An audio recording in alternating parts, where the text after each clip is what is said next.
Welcome back to Cocktails with Kurt. This is episode 47, and our featured cocktail is the Tootsie Roll. Sounds a bit lowbrow, and actually it's going to sound a lot worse until it sounds better. But bear with us, because in the end, this is a good drink. In the end, it's a good drink, and the lowbrow one is surprisingly good too. Yeah. So I couldn't find a quote-unquote original recipe or a quote-unquote inventor of this cocktail as I was searching around the web. One of the things I did find while I was searching around the web, apparently it was popularized in the last few years by the sitcom How I Met Your Mother. Never watched it, so can't validate that. But the original recipe, or the one that seems to be most popular, most prevalent, is a simple combination in the realm of 1-to-1 of Kahlúa and orange juice. And that sounds vile. And it sounds nasty. And that's what we thought too. But then we tried it. For your sake. Yeah. You know, in the name of research. In the name of research. The version we did, instead of doing 1-to-1, we did 2-to-3. So we did an ounce of Kahlúa to an ounce and a half of orange juice. That was the mix. And again, it was surprisingly good. We should also say that we used fresh squeezed orange juice. We try to use the fresh squeezed fruit juices whenever we can. Yep. I can't imagine that would make a difference in terms of like how orange and coffee would go together. It did not taste like orange and coffee. No, it was surprisingly... Sure. Yeah, I'm not sure it actually tasted like a Tootsie Roll, but it was not a bad drink at all. No. But that's not what we're doing today. That's not what we're doing today, because and our baseline for our version is from liquor.com. It looks like they decided they were going to try and make it a little less just revolting at the gut level. Yeah. One of the funny things about it is they're very explicit about the ingredients, mostly. So their version of the Tootsie Roll is rye, not further defined, Lustow PX Sherry, or also known as Pedro Jimenez Sherry, which is very dark. It is more dessert-like than your normal before-drink sherry, and certainly not cream sherry. And then Scrappy's chocolate bitters and a Luxardo maraschino sherry as the garnish. Very explicit, with the exception of the rye. Which is hilarious because there is such a variation in ryes. Mm-hmm. And we had tried this recipe. Well, we don't have the Lustow PX. So Lustow is a brand. Yes, Lustow is a brand. PX is the Pedro Jimenez. It's a type of style. sherry, right? Which, just to go a little bit deeper in what you said earlier, is very different from any other sherry. Absolutely. So that is, while you might be able to substitute a brand, you really can't substitute a type of sherry here. You could not substitute Amontillado sherry. Yeah. Or why Fino don't you sherry. show them what it looks like? Because so this is... It's a dark, viscous, sweet sherry, which is different from the, clear, yellowy sherry. In fact, it actually looks kind of like Kahlúa. Yeah, it actually does. It's very sweet. It has almost like a prune flavor. Mm-hmm. I don't mind it just a little bit, like as a dessert by itself. Kurt is not a fan. It is too pruny on its own for me. Yeah.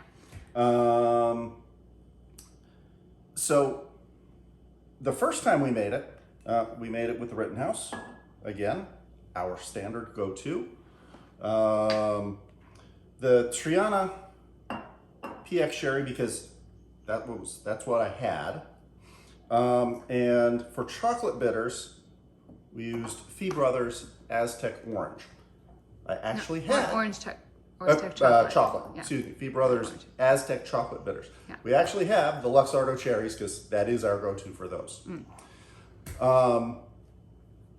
Later on, I bought some of the Scrappy's. Just as plain chocolate bitters. Scrappy's chocolate bitters, which is the one they specifically call for, just to see what the difference was, because we know that there can be a lot of variation on the bitters. One of the reasons it's so funny that they didn't specify the rye in the very compared to everything else is we actually ran out of the Rittenhouse, and I tried it with 2 other ryes, and neither one was nearly as good. They didn't have enough backbone. The Rittenhouse has a lot of backbone. There's a lot of presence in it, and it was really necessary. And a bit of spice, really. Yeah, a lot of spice. Yeah. So it was really necessary to pull everything together. So I still don't have the Lustow PX Sherry, but we've got the 2 different bitters. Don't we have another type of chocolate bitters too? Yes, we do have another chocolate bitters. We have the Bitterman's Mole bitters. We haven't actually tried that. Okay, so the Mole bitters, how are the Mole and the Aztec bitters different? It seems to me those would be both spicy, kind of chili based, like Mexican chocolate. But they're very noticeably different side by side. This one, in my mind, is more chocolatey. The cinnamon is a little more pronounced. This one is... I think this tastes more like chili. Yeah. It's more of a chili That thing. one's more of a chili flavor. Okay, so... So we haven't tried this one. In this drink? In this drink, yes. The Scrappies is more... It's flat out chocolate. Chocolate, yeah. One of the other things that was interesting that we found out about this, or as we're comparing these, is a dash, and a dash are not the same from one bottle to the next. And I'm talking more brands. And when you say a dash, you're talking about... I'm talking about... volume. A dash, yes. Right, like how much comes out when you just now, kind of do that There action. is a technical dash, which is 1/8 of a teaspoon. That is the technical measurement of a dash, which happens to be this. If I do, and the recipe calls for 6 dashes of bitters. I do 6 dashes of this versus 6 dashes of this.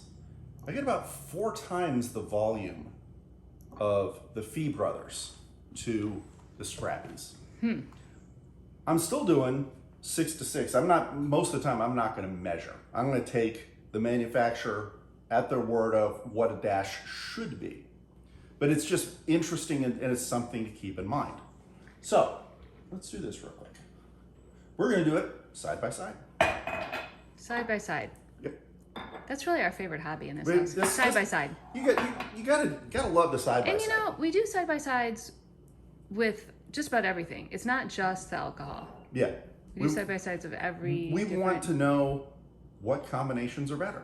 What combinations are better, or don't make a difference. Yeah. So 6 dashes, in this case of the Fee Brothers, 2, 3, 4, 5, 6. And you will even be able to see the difference in the volume just as I do it. So that's 6 dashes of the Fee Brothers. This is 6 dashes of the Scrappies. 5, 6. And just looking at it, you can tell that a lot more of the Fee Brothers went into the thing. Yep. Definitely tell a difference. So, and then we're going to do 1 ounce of the PX Sherry.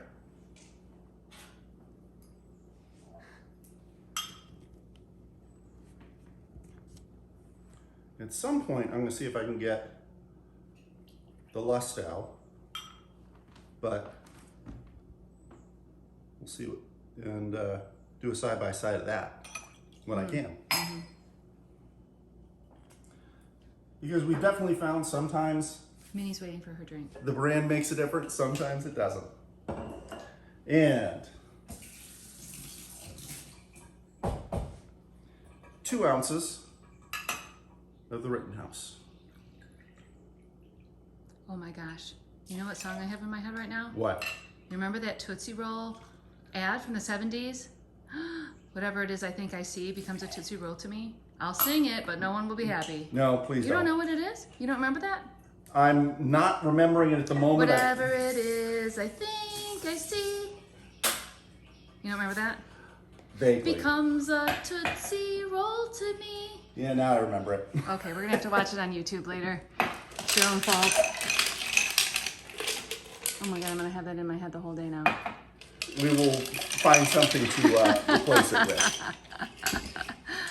Okay. All right, so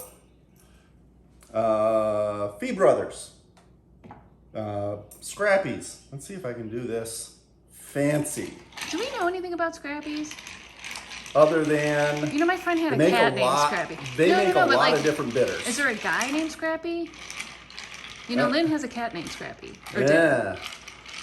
I mean, that's more a cat name than a... Okay, this is... I'm going to have to practice the left-handed. Because just not good enough at it. I think, you know... Nobody saw that. Yeah, now a kitten's going to come and knock it around. I think being ambidextrous, that would be a really... Yes. Important skill to have. Yes. Should work on it.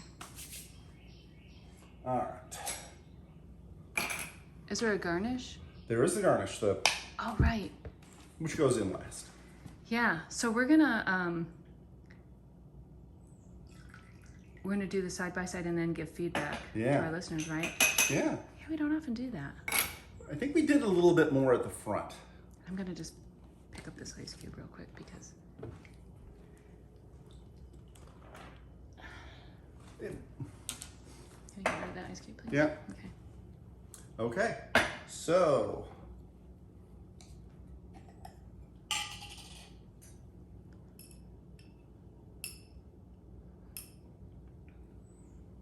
Cherry just disappears. Well, they look so dark. It's the PX. Mm-hmm. Yeah, it's the PX that's causing that. Yeah. All right. All right. So, which one do you want to try first? I'll try this one. All right, that's the Scrappies. Cheers. Cheers.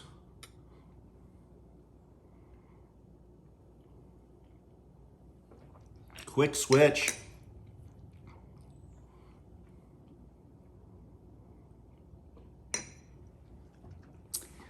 To me, it's no contest. It's night and day.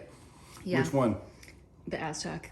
I agree. The Aztec. I really like that bit of spiciness, a little bit of, not a little bit, the cinnamon. The cinnamon, which may not be traditionally Tootsie Roll, but it's a better cocktail. Yeah.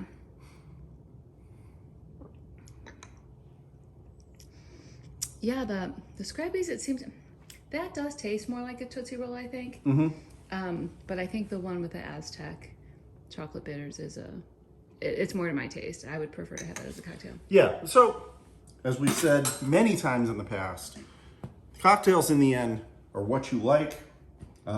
Make them the way you like. We're going to try and show you the way we like them.